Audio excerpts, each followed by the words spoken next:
Sometimes things happen that change our lives drastically in an instant. How do we deal with that? How do we cope with the shock, the challenges, the demands it makes of us, the things we have to adapt to, the trauma of it? Jenny Brandmuehl is here today to share her story with us. Welcome. Thank you, Sinta. I'm so happy to be here. It's lovely to have you, and I'm so glad that you have agreed to have this conversation with me. Please tell us your story. All right, well, let me start with this was back in June of 2019. My husband, Mark, and I were about to retire. We had, very full lives. We were both great lovers of life. Mark really lived life with passion, and he was also a recreational pilot. And so he had a small engine plane that he kept in Lake Tahoe, which is a resort area in Northern California and Nevada. And we had thought about retiring there. And what he wanted to do was to fly to Scottsdale, Arizona, to go to the Mayo Clinic to get one of those one-day executive health checkups to Mhm. make sure he was in good health before he started his retirement. A lot of people said, why did he choose to fly all the way there when he could have gone to a local clinic? And I said, well, it's because he loves flying so much that it was a good excuse to fly the plane. Mhm. So he flew out there. I was at work. And the night before he was about to take off and come home, he called me and said, clean bill of health. Everything's great. You know, his father had died of a heart attack in his 70s. So, especially, he wanted to check on cardiac health, and everything was really good. So, we were really happy. The next day, he got on his plane out of Scottsdale Airport, and 7 minutes after takeoff, that he reported a rough running engine to the tower, and he was losing engine power and declared emergency. And so the tower tried to direct him to land in a small suburban airport just northwest of Phoenix. He knew he wasn't going to make it. This is what bystanders told me and witnesses and the airport staff. He knew he wasn't going to make it, so he needed to emergency land, and he tried to on a two-lane suburban road. Yeah. But he saw three drivers on the road that were in the way, or he would have had a near perfect landing. Mhm. So he couldn't. So what happened actually was it was interesting. The first driver told me she literally locked eyes with Mark as he was coming towards her in the plane, and she was sure she was going to die. And then all of a sudden he swerved to the right to avoid hitting the drivers. But because he had no engine power, his plane started careening and out of balance, and the right wing clipped two light poles, caught on fire. The entire plane was on fire. He hit a concrete barrier, flipped upside down, and crash landed face down on the side of the road. Now, what had happened was there were some bystanders and eyewitnesses who called, emergency right away. And then there was a good Samaritan named Thomas Honeycutt who happened to be driving down that road that day with his partner, and he said, I got out of my car. I saw the plane in flames. I saw all these people filming, and I was so angry. I was so Mhm. angry. And he said to himself, if nobody rescues that pilot now, he's going to die. And so here it is, 95 degrees Fahrenheit on a hot summer day in June. He's in shorts and slippers, and he runs out there in sandals. And he said, I was thinking to myself, he told me this later, as I was running to the plane, I thought to myself, if the pilot still has his seatbelt on, I'm not going to be able to rescue him. Right. Mhm. And so he goes running out there, and he said, I got right to the cockpit window. You know, the plane was upside down, but it was completely cracked open. And he said, and I literally saw your husband's seatbelt melt off of him in that moment. And what was amazing was there was another eyewitness, a bystander, a woman who talked to me afterwards. She said she was the first on the scene, but she was so distressed. She didn't know what to do. She just stood there, and she said, all I could think of was to pray for the pilot. And the way we pieced the timing together, we realized she was praying the same time Thomas ran up to the cockpit window, and then Mark's seatbelt melted off. And Yeah. so Thomas pulled him out on one try. And by the way, he's shorter than my husband, who was, much heavier. But I think it was pure adrenaline. And he pulled him out on one try, and two other men came running over and they carried Mark to safety. And then a few seconds later, the plane exploded. Yeah. So Thomas received a Carnegie Hero Award later that next year. And they give those in the US to four people every quarter who risk their own lives to rescue someone else. Wow. And so Thomas and his family are part of my family now, right? They're so dear to me, and I call that love in action, right? What he Mm. did, he didn't have to do. And by the way, it was interesting. He told me he had no reason to be on that road at that particular time. He was a cell tower technician, which Mm-hmm. meant he was on cell towers all over the city, but that particular afternoon, he and his partner were on their way to their first counseling appointment as a couple. Mm-hmm. And so it was really interesting coincidence that he was the one who was there at that exact time. What a story, hey? Yeah. Yeah. Yeah. So what happened was I received the call. The amazing thing is through all of this, Mark was transported to a renowned burn center, the Arizona Burn Center. Mm. And he had the presence of mind to call me at work. And he called me and just said, Jenny, something's happened to the plane. I'm in for a long, long recovery, and I just want to tell you that I love you. And then he passed me to the doctor. And, the doctor was just talking all this medical jargon. I didn't Mm. understand what he was saying. I kept asking, what happened to his plane? And he said, I don't really know. He just, your husband showed up in ER, and that's all we attended to. So he didn't even know what happened. And I said at the end of his talk, I said, okay, I don't understand a word you just said. Can you just tell me, bottom line, is this life-threatening for Mark? And he said, yes, absolutely. And I said, that's all I need to know. I hung up. I drove home. My oldest son was living with us at the time, and he got me on the first flight we could find to Phoenix. And I took pretty much a leave of absence from work and rented an Airbnb to be with Mark in ICU. He Mm. was uh, third degree burned on over 80% of his body. And Goodness. so they had to put him immediately after he spoke with me on the phone into a medically induced coma, Mm. because what I've learned is that burn is the most traumatic injury a human can go through. The condition is painful, the treatment is painful. He was in for a lot of surgeries, a lot of skin Mm. grafts, a lot of just keeping the body clean and clear of infection, because when you lose that much of your protective covering, which is your skin, you're subject to a lot of dysregulation of Mm. vital signs, right? Mm. And so when I showed up, he was a mummy. He was completely wrapped up in white bandages, including his Mm. face, except for maybe his eyes, which were closed because he was unconscious in a coma.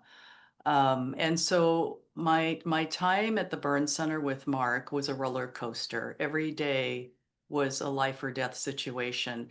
And I look back now and realize that the head of the burn center was trying to tell me gently that he might die the first 2 weeks. Mm. And Sinta, the amazing thing, and so my story is also about miracles, the possibility of miracles and the power of hope. He Mm. survived the first 2 weeks. He was a fighter. He had a lot to live for. I really believe that matters in life and death situations. And he survived sepsis, blood clot, constantly shifting vitals. He came on about, amputations. They had to amputate his legs. And so I had to accept that he was going to come home handicapped. And here's a man who's very physical. He was a double black diamond skier. He was a hiker. He loved cars, motorcycles, you name it. And, but I knew, and all his friends and family knew, that he would figure out a way to learn adaptive skiing. He would be Mhm. resourceful. I mean, he is that kind of person. He loves life.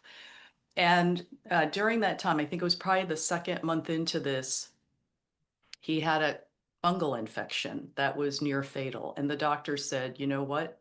He may not make it through the weekend. Call the whole family in, and we need to have a meeting. And it was so interesting. So the family came in, we heard the prognosis, and I remember thinking, okay, this might be it. I don't know. And every day it was very interesting. In my quiet time for 3 days in a row, I heard a voice say, Mark will be fine. He will be, don't worry, don't doubt. And it was so interesting. It was to the point, emphatic, and simple. And I thought, the first time I heard it, I thought, am I hearing things? Am I just so stressed that I'm starting to hear things now? But it was interesting. Second morning, I heard exactly the same words. Mark will be fine. Don't worry, don't doubt. And at this point, I thought, well, that's interesting. Where is that coming from? Is it my intuition? Is it my Mm. inner voice? Is it God? Who knows, right? Third morning, heard it again. I didn't go looking for it. And the interesting thing was he did absolutely survive the weekend. The family all went home, and 6 weeks later, he was fine. He Oh. didn't it didn't spread, and he didn't die from it. And it was my first lesson, Sinta, in beginning to listen for my inner voice and my Mm. intuition, or whatever you would call that, right? It doesn't actually matter where it comes from, but that was the beginning of my journey to begin to trust my inner voice and intuition. But what I That's so learned, fascinating. yeah, go Sorry ahead. to just interrupt you for a moment. That is fascinating. What a story, Jenny. I just want to take a moment to acknowledge Mm. that is quite a journey. And I know you haven't even finished your story. Can I just ask you for a moment? Um, you mentioned taking a space in a B&B to be there close with your husband. How does one just suddenly make all those changes and adapt and just be there and put your entire life literally on hold because this is where the crisis is, this is where the need is, and this is where you have to be without You knowing what the know, outcome will be? yeah, I think that I felt like I had to be strong for Mark because he was in a coma and unconscious. Hmm. I felt like I couldn't let him down because even though I wasn't the one responsible for his care, there were countless decisions that I had to make. Mm. Do Mm. Are you okay that we're going to amputate his legs? Are you here are the pros and cons. Are you okay? How far do you want us to save him? You know, Mm. given that he will Mm. be disabled. I mean, there were some very, very difficult, challenging decisions. And so I felt like I had to be at my best. And I've been a leader in organizations, and I think I went right into that kind of role during that Mm. time. It gave me something to do. It was a role I was comfortable with. And I think in the moment, it was the best that I could do. And Mm. here's the other thing, Cinta, because I am not superhuman by any stretch of the imagination. What was happening was I started posting medical because I was away from home, right? Mm. Nobody, we had a few family friends in Phoenix, but for the most part, I didn't know anybody. My family and community were back in California. And what I started to do was to start to post medical updates about Mark to friends and family on a one of those online caregiver communities, right? Mhm. And somewhere along the way, I found myself pouring my heart out in all my posts. It was more than a medical update, it became my life and Mhm. about how much Mark and I loved each other and what we were going through and how I was feeling. And by the way, Cinta, I was a very private person before all of this. Mm. My father came from a military family, stoic, you know, be calm no matter what's happening in the world, right? Mm. And so that was my model for how I got through life. And it was the first time I let go completely. And I just Mm. let myself express all my feelings. Mm. And what was interesting about that is it created, I felt like I tapped a portal of love. The amount of love and support coming back to me was so unexpected and so overwhelming. And at one point, my son Adrian said to me, he was the administrator for the community. He said, you know, we have over 500 people on this Wow. community now because, you know, friends have told acquaintances. And then I Mm. found out afterwards that after my ordeal in Phoenix is that they were the people on the community were also forwarding my daily messages to their faith communities, to their synagogues, to their churches. Mm. and that we had thousands of people holding us up in support and prayer. Unbelievable, I hey? had no idea, but I started to realize it was a virtuous circle of love and support, and Mm, that the community themselves started to share their own trials and tribulations with each other. Mark mm, went to Stanford Business School, and their community of 300 alumni and classmates used to always talk about things like, oh, where do I find, a great financial consultant? Or where do I mm, find, infrastructure support for starting a new company? And instead, during this time, they started to share their own health crises. They started to share their own stories. They were inspired by the courage of Mark, as well as the Good Samaritan, Thomas Honeycutt. yes. And their engagement just became much deeper with each other and much more profound. And I was really touched by the ripple effect I think our Mm. tragedy had on other people. Wow, Um, what a so beautiful impact that actually has on the world around. Hey, Yeah. So, one incredible. of the things I discovered is that love is an energy. It's more than an emotion. Mm, And during that time, I really felt that that that community kept me going, and the mm, nurses as well. I mean, the nurses became my second family because mm, in ICU, they're in there longer term with the yes. families. And Yeah. about 4.5 months into this, Mark came out of his coma, and we were two-thirds through his skin graft. So his entire front side was completely new skin, his arms. The technology is amazing today. They can take a postage size stamp size of your skin and grow it in a lab and then create 80 of them or 100 of them. Mm, And they stitch it to your body and they grow like islands together to mm, form a whole piece of new skin in about 4 to 6 weeks. And so incredible. that gave me hope. And so one of the things I wanted to say, discovering, love, but then also the power of hope, is the Mm, doctors role modeled hope for me. They never said never, they never said always. And so when Mark had the fungal infection, they said there are three scenarios. One, he takes a turn for the better. Two, the fungal infection spreads on his arms. That's where it started. And then we have to amputate his arms. mm, Oh, and then the third is it spreads to his internal organs and he dies. mm, And what I learned to do was to really always consider that there were options, that nothing was certain. And I know that that sounds so counterintuitive to what someone can get through. Like that sounds awful. But mm, what I found, and this is now my definition of hope that I carry with me to this day, is my own definition of hope is it is not expectation, but it's a belief in possibilities. mm. Yeah, I like And that. yeah, that everything brings possibilities. And that's the Mm, hope that carried me through even after our time in Arizona. So 4.5 months into this, he was conscious again. His first three sentences were, this is Mark, he's funny. First thing was, I want to mix and mingle, which means I want to go to a party. mm-hmm. Two, I want to go on an adventure. And third thing that he said was, I want a martini. Okay. And the doctor said, once he comes off his respiratory machine and can breathe again, we will work on that martini for him. Mm. That was the kind of Yeah. guy Mark was. He was intrepid, an intrepid spirit. Anyway, and then 2 weeks after this, so we at least had time to say, I love you, I love you.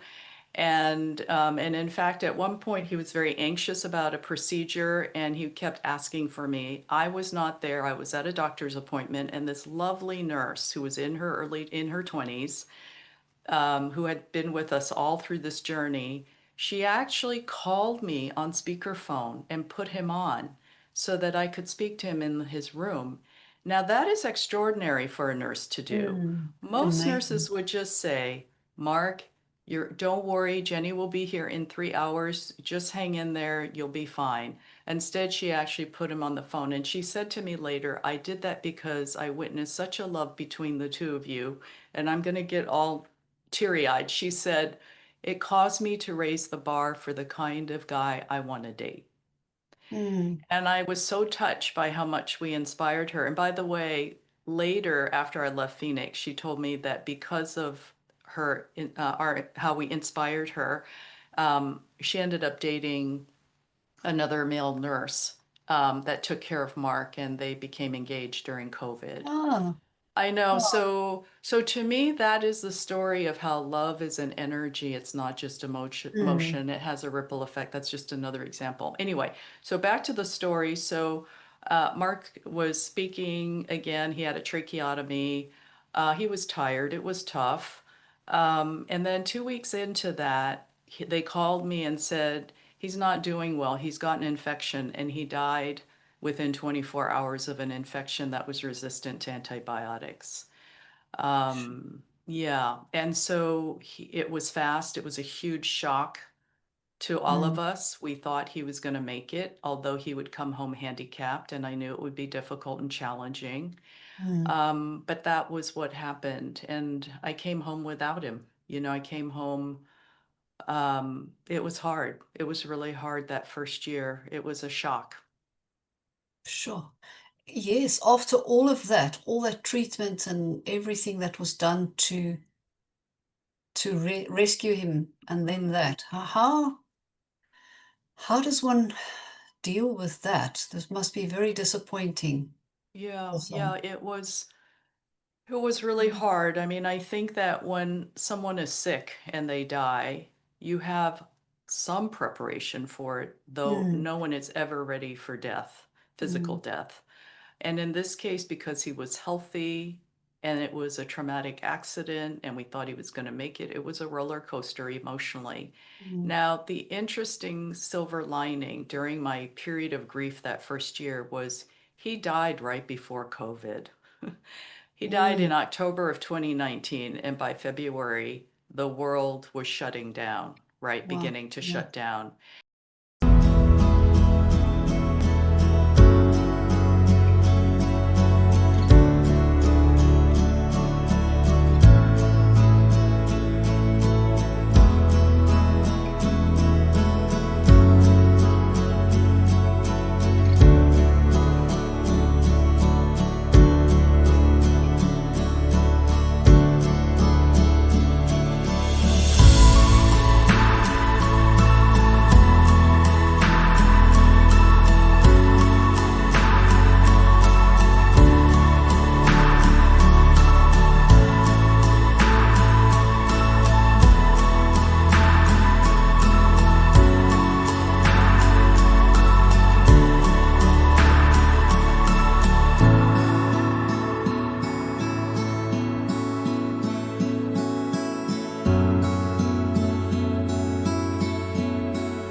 And so here's what's interesting, Cinta. I'm an extrovert.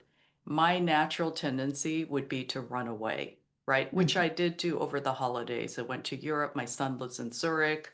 I could not stand to be home the first 3 weeks. But mm, after that, the world shut down and I was stuck at home with my older son, Wesley. And the silver lining is I had to face my grief. There was nowhere to go. I did mhm, join an online spouse partner grief support group. They were my lifeline the first year because I wanted mhm, to be with people who had been through what I'd been through. mm, And in the end, about 4 months into that, I believe Kobe Bryant had his helicopter accident and mhm, died, right? He and his daughter. And it triggered me in such a big way. And I thought, I love all the people in my grief support group, but all of their partners died of an illness. And I need to talk to somebody who went through maybe what Kobe Bryant's widow is going through, where it's mm, sudden. And I contacted an organization that supports loved ones of people who lost someone to an aviation disaster. mhm, And they matched me up with a widow in Maine on the east coast of the US. mm, And she lost her husband through a plane crash as well. And she was very helpful. She said, I'm 5 years out from his death, my husband's death. And she had young children too. So it was really challenging. She said, of course, I would always wish that my husband were back, but I look back now and I have so much gratitude for how much I grew as a person mm, because of what happened. And think about it, Jenny, for the first time in what, 30 years you've been married, you get to do whatever you want. There's nothing you have to negotiate with a partner. Mm, And it's a time for you to really grow and learn more about yourself. And that was really helpful. I found after I got over no one gets over the shock, but when it became a little less shocking, mm, I really took time to find out who am I? My dear friend Dr. Connie Mariano, she's written a book called The White House Doctor. She mm, lost her husband the same summer to an aviation accident. And she said, you have to take time to learn, how do you go from we to me? Who am yes. I? Who Mm, am I now without my partner? And so I found that 80% of me was intact and still who I was. mm, Mark and I were both very independent people, but we found that together we were delightful better together. mm. um, I love the way you said that. Yeah, but delightful. yeah, Because you were together for 30 years, I 30 believe. years. Yeah, 30 years. That's right. I met him when I was 24. Mm, And we, like any couple, we had our ups and downs the first 10 years. We had to learn how to fight and how to have a mm, conflict. And then we're actually quite compatible, and his mm, passion for life rubbed off on me. mm, And I think that during this time, I discovered that some extraordinary things happened to me, but I'm an ordinary person. And so one of the messages I have for people is I really learned to trust my intuition. I started to meditate after Mark died. That really helped me a lot to find that place of inner stillness where mm, I could examine my feelings and not be the feelings, but to observe the feelings mm, mm. and to allow myself to feel the full cycle of emotions of grief without judging myself. And that was Yes. so valuable that first year during COVID, especially. And Mhm. because I wasn't going to an office, I retired. And because I wasn't seeing friends or acquaintances socially, the mask could come down, Mm, right? I didn't have mm, to wear the mask. And I always say, the more you can deal with your grief and face it, the faster you start to heal. And you will never forget and never, you know, not love the loved one that you lost. I'll always remember Mark and I will always miss him. But it's like my friend Susie said, she said, it's time to start creating new memories, Jenny. It's mm, not to replace the old, but you have many more chapters in your life to go. And it's time to get on with it. And so after a couple years, Sinta, I said, I'm tired of being sad. I don't want to be sad anymore. I want to live. I want to be happy. And during that time during COVID, the other silver lining was I went out in nature a lot. I mhm. started to appreciate nature in a way that I didn't before because I think when you're in the mountains, when you're in the forest, you feel like you're a part of something bigger than yourself. It gives you Yes. Yeah. perspective and it gives you comfort, right?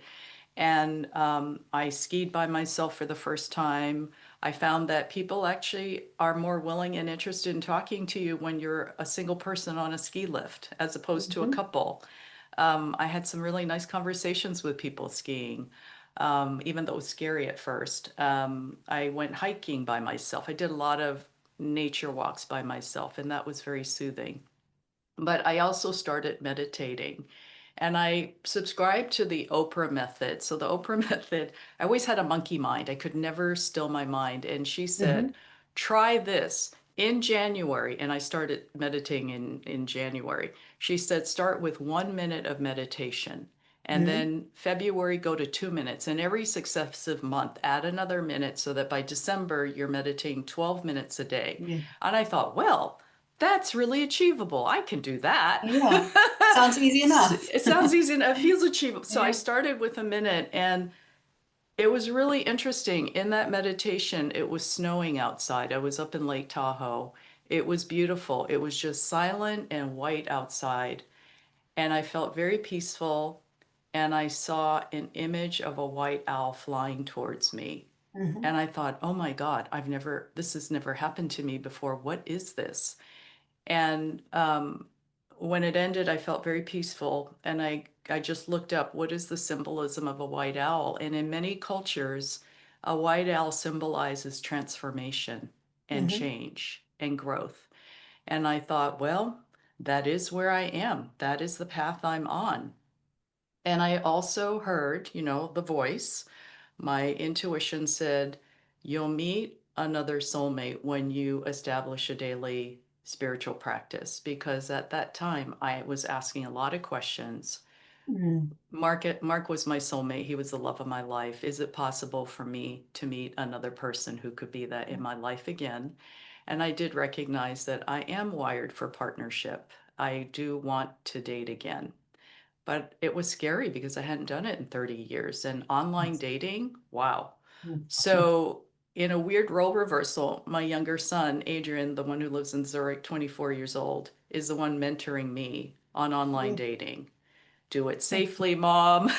Yeah. Don't put your real name down. There are fakers out there. Anyway, he was lovely. And so I jumped into that and I said, I don't know who I am. I'm still learning. I don't know who I'm attracted to.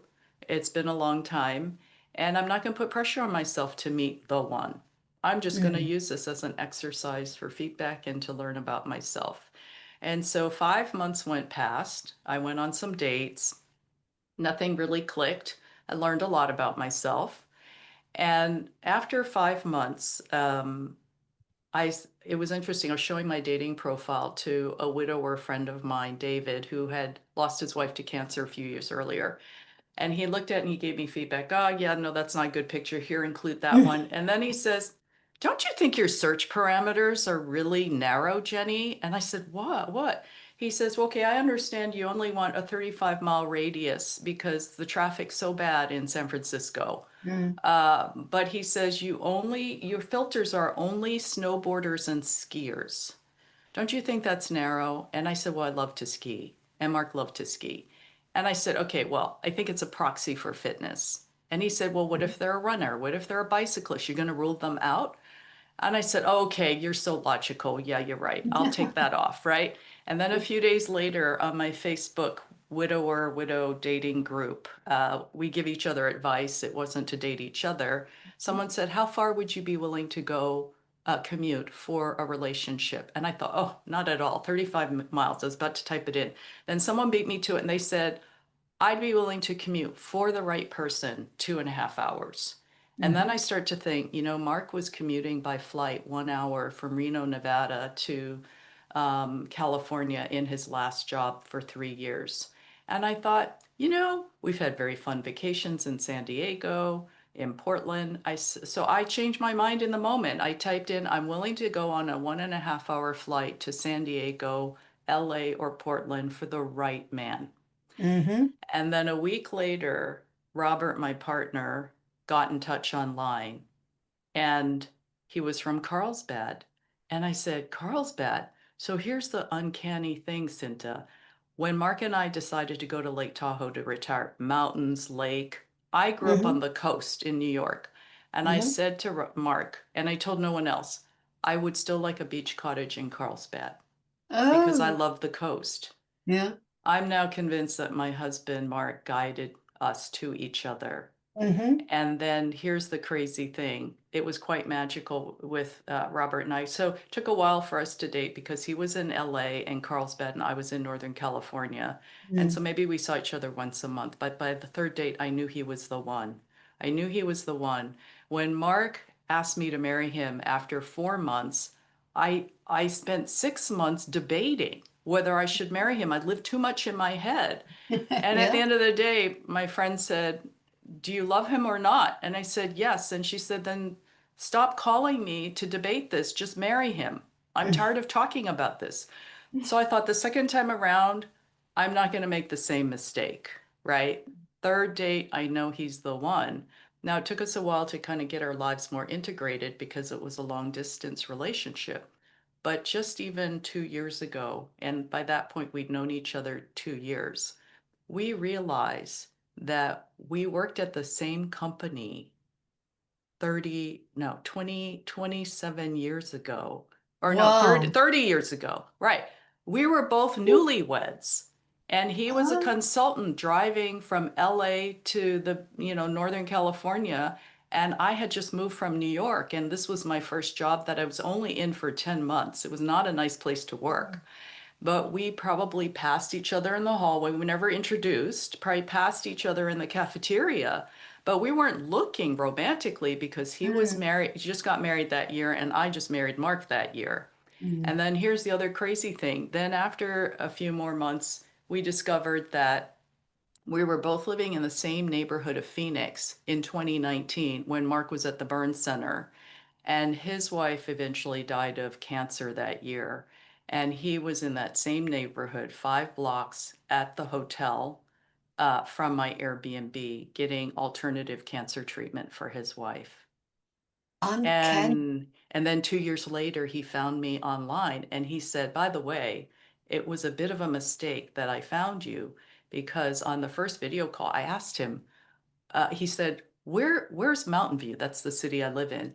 Mm, Where's Mountain View? And I thought, why doesn't he know this? He found me. And I said, mm, I'm in Northern California. He says, oh, he said the algorithm, the dating algorithm localized because I was in Oakland in the Bay Area visiting mm. family. And I thought I was looking at women in LA and San Diego. He Oh. said, it picked you up because it localized to where I was. And so it's very interesting. So friends now have said to us, it was like the two of you were circling each other until Mm. you were ready to meet, like over a lifetime. Right. Interesting. What an interesting story, hey? I've got goosebumps. Yeah, Yeah. I am to the point now that, Cinta, that I believe that signs and synchronicities happen all around us all the Mm, time.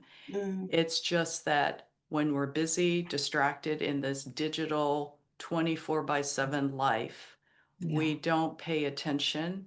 And I find that the meditation or even just breath work and being still a few minutes every day, um, or even throughout the day when you catch yourself, that is when you can hear and see things more. It's when Mm, you find that place of inner stillness. And if you can come from a place of love, I learned to do heart-based coherent meditation at HeartMath Institute, which is really the mm, same principles of breath work and meditation, mhm, but you visualize a person you love or a place you love, mm. and you come from that place, and then I think you start to notice things.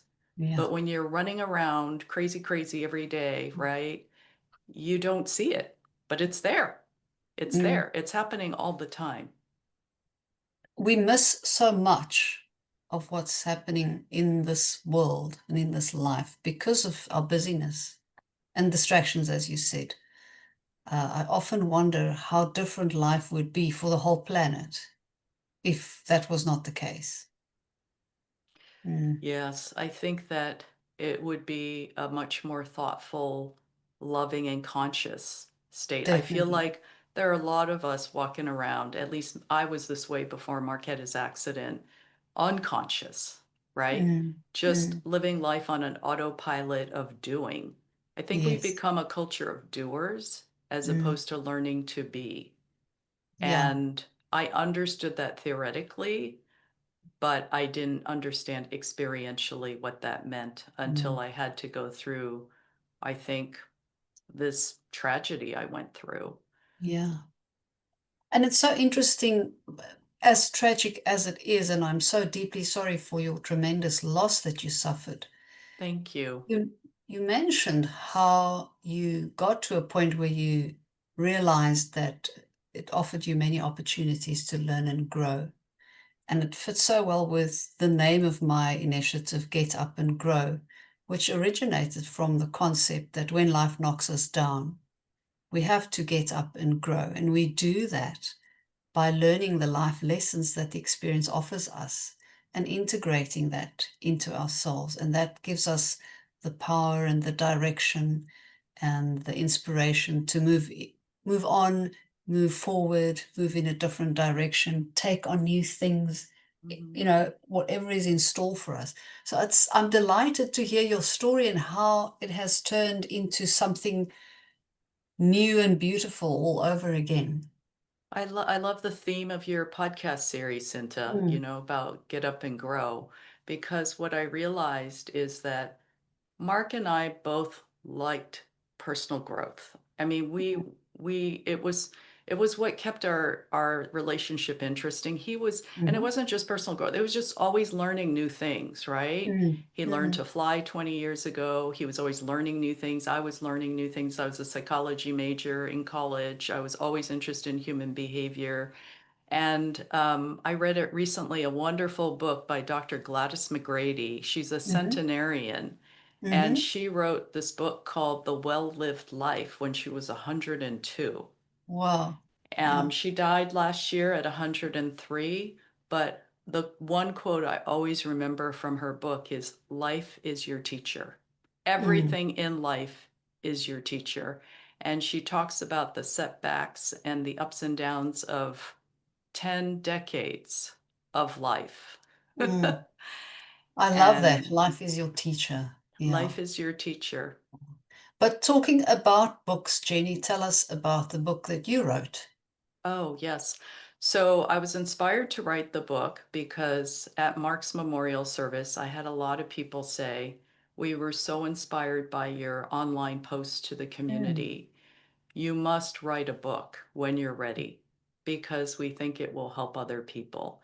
And mm-hmm. so I wrote the book to pay it forward. I felt like I received so much love and support that I wanted to pass that on and to encourage readers and listeners to really um, think to themselves, here's an ordinary person who went through an extraordinary experience. It may not be my experience exactly, Mm, but I may be going through some very challenging times. Then surely, if she can get through this, I can find a path for myself as well. mm, And so I wrote Forever Fly Free because it was really a story about what Mark and I went through at the Burn Center. And medical details aside, it's really a story about love and family and hope and the power of mm, discovering all those things and how we got mhm, through that time.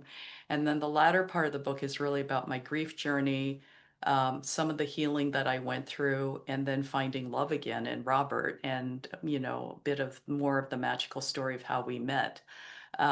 And so it's really a book about hope and love. That's why the byline is, um, it's a story of resilience and the power of hope and love. I truly have mm, come to believe that those are the most powerful forces in the universe. mm, Then after October 14th, it's available on all the usual retail sites like mm, Amazon, Barnes and Nobles, and others. But if you're in the US and Canada, you can already order it on Amazon directly mm. right now. Yeah.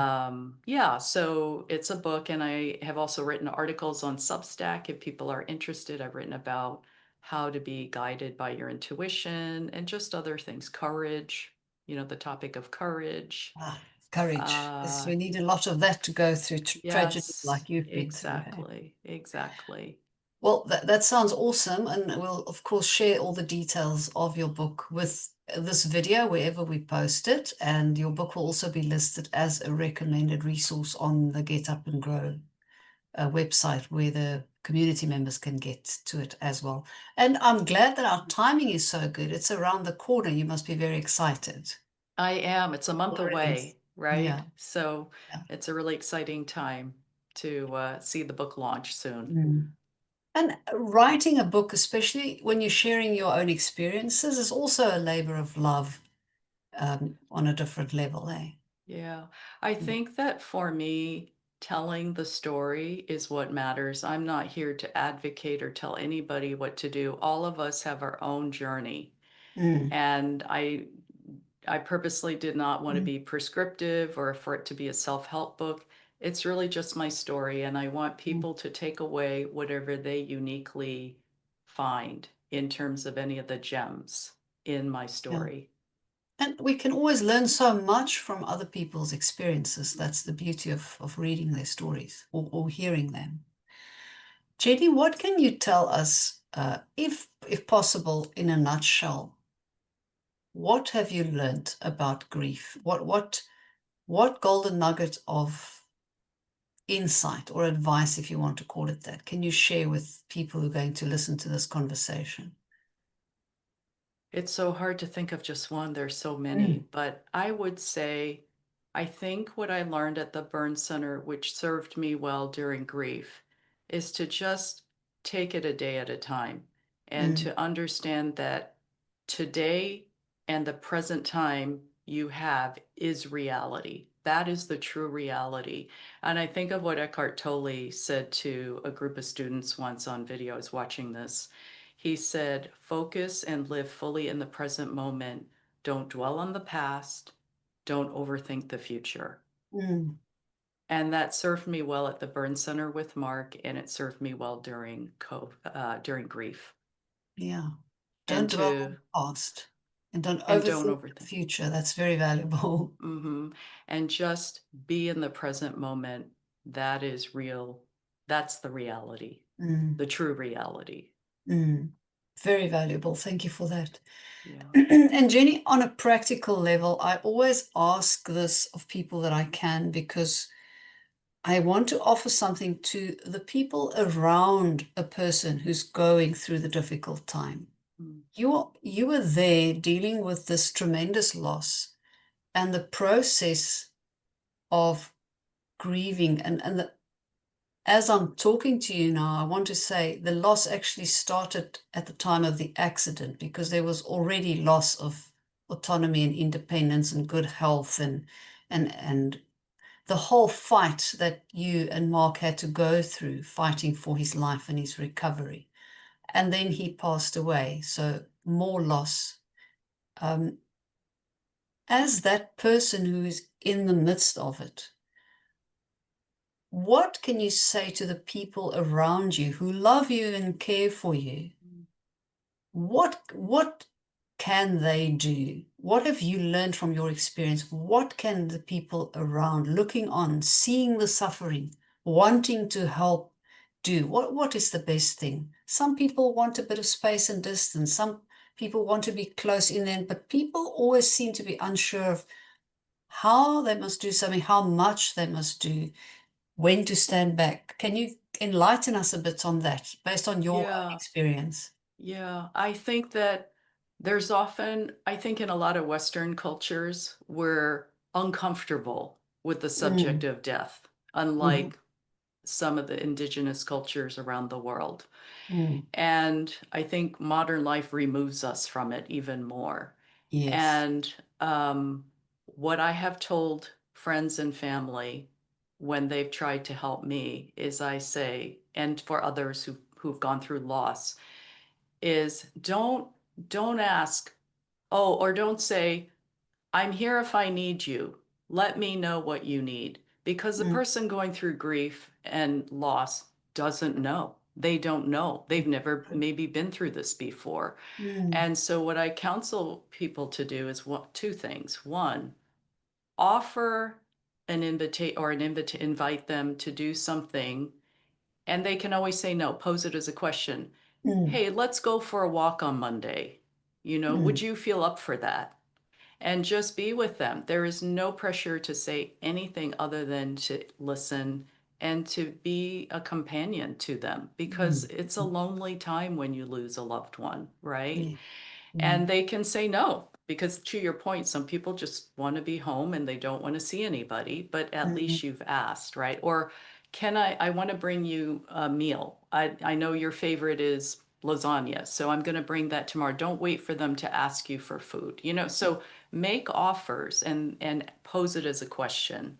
And then the second item I would always recommend that I think works all the time is bring up a story about their loved one that is mm, a favorite memory of yours.